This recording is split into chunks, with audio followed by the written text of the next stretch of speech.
All right, welcome to Capture the Action University. Here we will teach you everything you need to know to become a professional videographer in your local market. And today, what we're gonna do is take you behind the scenes on a real estate shoot that we did purely with our phones. In this video, you're gonna learn how to utilize your phone and the proper equipment that you need to create a professional real estate video. This video is really for the professional real estate agent who's looking to save money on their marketing budget and take their listings to the next level. So without any further delay, let's get right into it. All right, so our first piece of gear is really our bread and butter, and that is our gimbal. What is a gimbal? A gimbal is a motorized stabilizer for your camera or your phone. What this thing does, it essentially takes away any type of shake that you might have from just trying to use your hands. This gimbal allows me to just create really smooth looking motion and movements to my footage. It's really hard to watch something that's super shaky. So if you want something to look professional and dynamic, you have to utilize a gimbal. My favorite gimbal is the DJI Osmo Mobile 3. This thing handles just about any phone you throw at it. It can fit in its clamps here. Any size, from the iPhone 8 Plus all the way up to the new 11 Pro Max. Works with all Android devices as well. I just prefer the iPhones, just what I'm used to. So we're not going to go into how to balance this. We have another video that takes you in depth on that. What we're just going to go through is essentially all the essential movements that you need in order to maximize the full capability of the gimbal. So the gimbal is a tool. It allows you to essentially get a different angle while keeping your image in frame, much easier than if you were to just try to do it with your hand. This is a tool. It's made for this. I highly recommend getting it.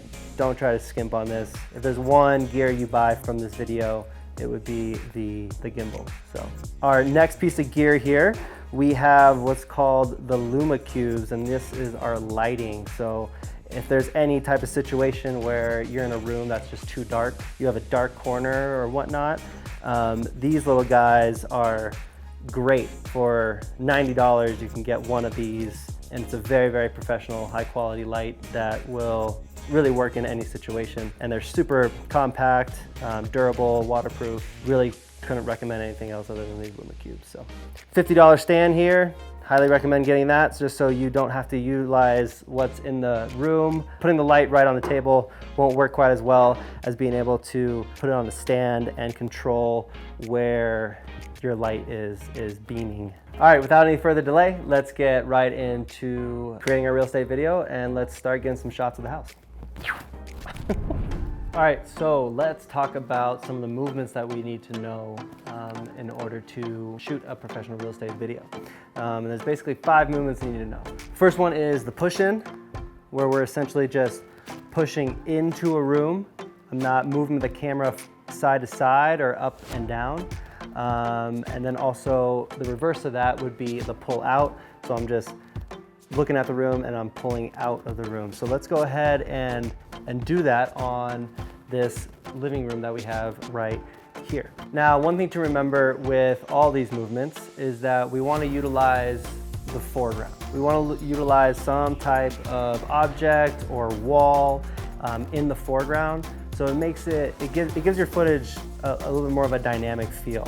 And it actually makes your viewer feel like they're walking through the house. Rather than just pushing in right in the center of the hallway, we're gonna utilize maybe this corner piece here of this wall to push into the living room and do what's called revealing. We're gonna reveal the room that we're gonna be showing here. So when I go ahead and push in on this first shot, I'm gonna get a kind of a lower shot of the living room, make sure I'm getting the floor and the couch and the chair. And then I'm gonna come back and do the same movement, kind of the upper half. So the upper half of the couch showing the ceiling, the crown molding, the lights, the fans.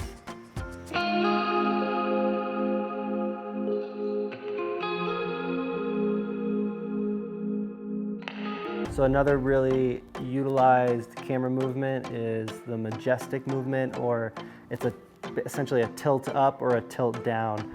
So what I'm doing is I'm basically just pulling my camera, revealing from the ceiling down or from the floor up. Let's go ahead and get this on the living room. Go ahead and get a tilt down from the back here. And see, that's really nice because that shows the ceiling, how high it is, and go ahead and boom, reveals what we're looking at here. I'm gonna go ahead and get one from the ground here, from a tilt up perspective. So I'm looking at the ground, and then I start tilting up. Very nice.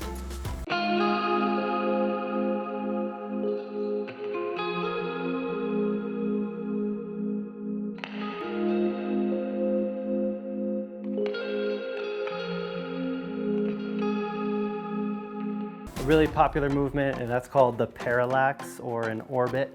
And essentially what I'm doing here is I am turning my camera, I'm spinning my camera with the gimbal to the right, but I'm walking to the left. So I'm getting this kind of opposition effect. And what it does is it gives a really cool look, really dynamic look to the image, making it really engaging to watch. And what I'm doing here is I'm orbiting, I'm parallaxing around the ceiling lights.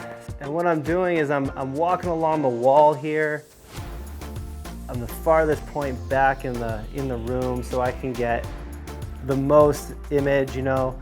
I'm all the way back here. I'm not in here trying to get a shot right above me. You know, I'm utilizing the space and the size of the room to get the shot. I'm gonna go ahead and walk around the room a little bit more and get a couple more angles of this, but that kind of gives you an idea of multiple angles in one room to really showcase the space.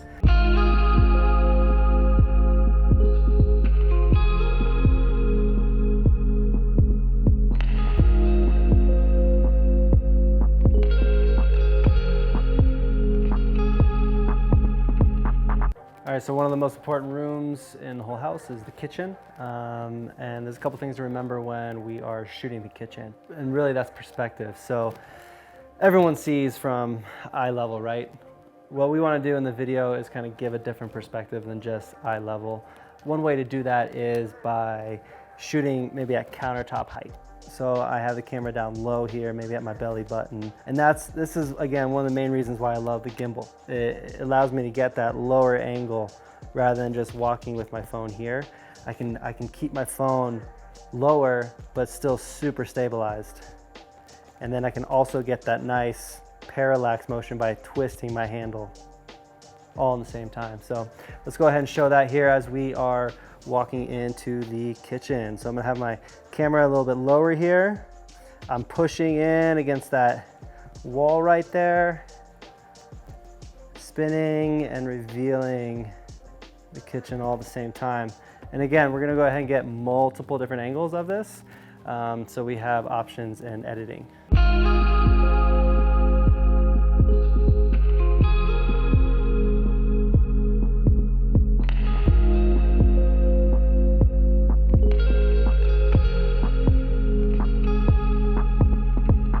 All right, so bathrooms. A couple things to remember when we're filming bathrooms. We want to focus on obviously the nicest pieces. Super nice countertops. We're gonna go ahead and reveal and showcase this countertops. We're gonna showcase the really nice tub, shower. What we want to make sure we don't do are two things. One, we gotta wash off our mirrors. We gotta make sure that we're not gonna be in the shot. And then also, we don't really need to focus on the toilet unless it's a beautiful gold throne. Great. If it's in the shot, it's fine. If it gets in there, we're just not gonna try and parallax into it. We're not gonna try and reveal and focus on the toilet. There's plenty of other accents and nice pieces to showcase. All right, so I'm gonna jump in here and go ahead and get my first shot.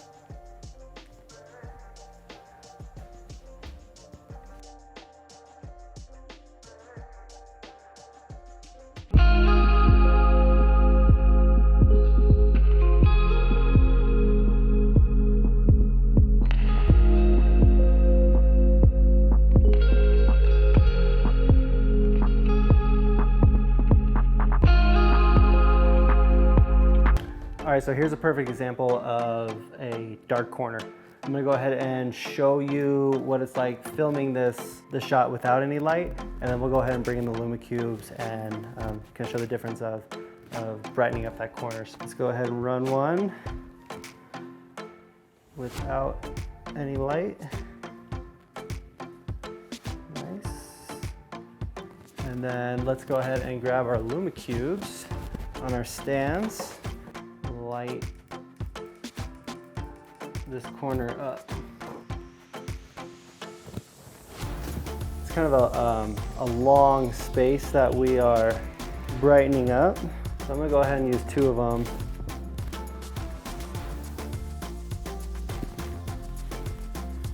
So, and on this shot, I have my light stands, they're in the frame, but what I'm gonna do is I'm gonna go ahead and push in with them in the frame, but then I know in post-production, I'm just gonna cut it right after the camera passes the lights, and I can use that shot. So, 3, 2, 1, and we're going. Yeah, much better.